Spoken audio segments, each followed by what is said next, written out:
Let's get salty! Everyone, Zeddy here again today with a brand new video, and as you can tell, I have already opened every card in the latest expansion in Golden, regular, yeah, I have early access through the theory crafting stream, the account, so I'm going to record a series of videos, 3 videos you can watch over the next few days, where we will go over the best standard cards, the best wild cards, and then, well, the worst cards entirely from the latest expansion that will be launching on April 12th, Voyage to the Sunken City. And I thought it'd be fun to do it this way so you can get a sneak peek of how these cards will look animated and all of that.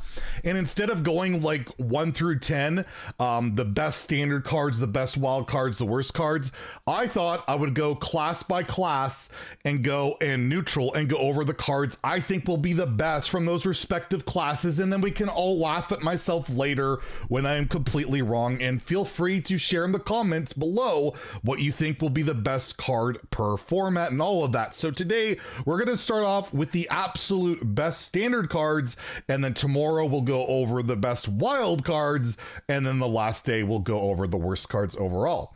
So, what do I think will be the best Demon Hunter card in Standard from the latest expansion? And for me, it's gotta be Zylag of the Abyss, the colossal legendary minion for Demon Hunter. I just think it's really rad. I mean, just look at the thing. It looks pretty incredible. It has at the start of your turn, increase the damage by Zylag stocks by 1, and you get 4 of these 1/2 stocks that deal 1 random damage to an enemy, random enemy, and will progressively get bigger if it's not dealt with. It is an incredible board presence, really solid card, and yeah, I think it will be pretty impactful in Standard for Demon Hunter. For Druid, it's a no-brainer for me. I think this card is going to be ridiculous in either format, but in particular in Standard, we have Aquatic Form, 0 mana spell, Dredge. If you have the mana to play the card this turn, draw it. It's very good with the new card Rarran Gardens, where you can draw this and get, you know, +1/+1 to all of your other minions.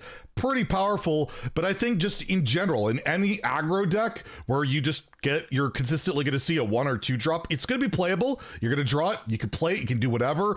And then even in combo decks or later game decks, just the Dredge can be good. On top of that, well, you could draw the card and get it, and maybe you have 5 mana, you play Aquatic Form, you hit Guff. That's pretty good too. I just think the card is incredibly flexible and auto include in probably like every deck, period. As much as I would like to pick the Hydrolodon for Hunter, because look at that card, it looks spectacular, the colossal minion, I'm kind of torn. I think Hunter got a lot of good stuff, but I'm gonna go with Twin Bow Terracoil as the best card in Standard for Hunter. It has a 4 mana 4/4 Naga Battlecry. If you cast a spell while holding this, your next spell casts twice. This is incredible with Reach, where you play like a mark shot or something like that. It's a lot of extra damage. You can get extra card draw with this. It is incredibly flexible. It's a Naga. It's really good. It can go into Quest, you know, Quest Hunter. It can go into all these different archetypes. I just think it's a really solid card that's going to see a lot of play for Hunter. Mage has a mixture of things, basically Naga and Mech, and I got to pick which one's going to be the best. Is it going to be the Mech Colossal? But for me, I just think this card looks insane. Seafloor Gateway. This is 3 mana, draw a Mech, reduce the cost of mechs in your hand by 1. Not only does this tutor a specific minion, but it will also mana cheat your hand and allow you to do incredible stuff. So for me, I think Mech Mage is going to be a legitimate deal in Standard, and I think Seafloor Gateway will be a huge part of it. Paladin has an absolute ridiculous riches of cards in this expansion, but I'm going to go with the card that basically I think can go in any deck, and that is the Leviathan. The Paladin colossal legendary has Rush, Divine Shield. After this attacks, Dredge, and then the 4/2 as that it summons. After this attacks, draw a card. I think this goes into a Mech Paladin, like an aggressive one or a mid-range one. I think this goes into Reno Paladin, which I think will be a thing, because Reno Jackson plus Cariel is so damn good. It can go into any deck. It's just immediate board presence. It's 8 attack and rush with Divine Shield. That draws a card. That tutors. It's just super solid, and I think will fit into a myriad of archetypes for Paladin. Priest is also getting a disgusting amount of riches, in particular the core set with Radiant Elemental and Lyra, but I gotta go with Priestess. Priestess Valish, the 0 mana 1/1 Naga legendary, Battlecry, refresh an empty mana crystal for each spell you cast this turn. I wasn't sure if this was gonna break the game or be incredibly powerful, but then they revealed Radiant Elemental to be in the core set, and well, it's gonna be very easy to recast Serpent Wigs, to play Illuminates and get a bunch of spells played, and then refresh your crystals and just keep going off. This card will allow so many broken things, and it won't be that hard to draw with all the card draw, with Northshire Cleric and all the other stuff going on in Priest. I think this card is going to be absolutely insane. For Rogue, it's a toss-up. I thought maybe Swift-Scaled Strixer with the Smoke Screen synergy, but maybe it won't be consistent enough, and I take a look at a card like Swordfish that's just busted with a good pirate deck.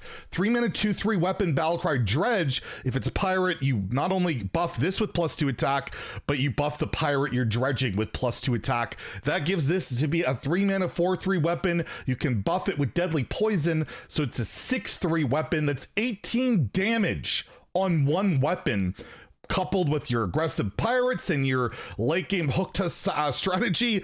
This card just seems insane and will be, I think if it's Pirate Rogue's going to work, it's going to be because of Swordfish beyond any other card in my opinion. Shaman also got a lot of crazy stuff, but for me, Scalding Geyser is the best card in the set for Shaman. It's 1 mana deal 2, that's fine. It's a fire spell, that's great. It dredges, that's also great. It works with your multicaster, it works with your Naga that summons more 3/3s. It's just great, and it goes well with Ajaran Scroll. That's, you put the scroll at the bottom of your deck, you can just get it out with the Geyser. This will just enable burn strategies. It kills a Trog on 1. This card, I think, is just insanely good in Shaman, and even with the elemental legendary, it's 1 mana deal 4. It's fired spell damage +2. This card, to me, Geyser, is just auto-include in basically every Shaman deck going forward. Warlock, basically, it's Murlocs or you've got Abyssal Curses, and for me, I gotta go with my boy, the Gigafin. Gigafin can be running like a Reno Lock. Reno Lock's coming back to standard. Can be running, you know, Murloc, Warlock, Murloc, whatever you want to call it. It's a ridiculous amount of stats. It could be a tempo swing, just clearing the board. That's what this does. It devours all enemies. Death Rattle spits it out. The taunt dies first. You kill the minions. It's just incredible to me. I think this is a really strong card. You can cheat it out. There's a lot of powerful implications for it, and I don't think Abyssal Curses are going to work. Sorry, I just don't think it's going to work. Warrior kind of got the shaft, I feel like, in this expansion. Not the best cards in the world, but for me, again, the Colossal Minion, Nelly the Great Thresher, basically is a win condition in itself, getting basically 3 pirates, one of which will likely be Mr. Smite, or you run Mr. Smite as well on top of that for an extreme burst package, and this is just a good card to play, period, in Questline Warrior, in just a Control Warrior shell. It doesn't really matter. It just seems like a good, amazingly strong standalone card. And for neutrals, I'm gonna go with Sir Finley Sea Guide. It's a 1 mana 1/3 Murloc, Battlecry, swap your hand with the bottom of your deck. This enables so many great dredge strategies. If you you put cards at the bottom of your deck, you're going to draw them all with Sir Finley. There's mana cheat implications with Warrior, where you discount the last 5 cards of your deck by 3. You draw this out. I think this is just a really good, reliable card that's just good. It's basically it's a neutral plot twist. It's almost like a neutral secret passage.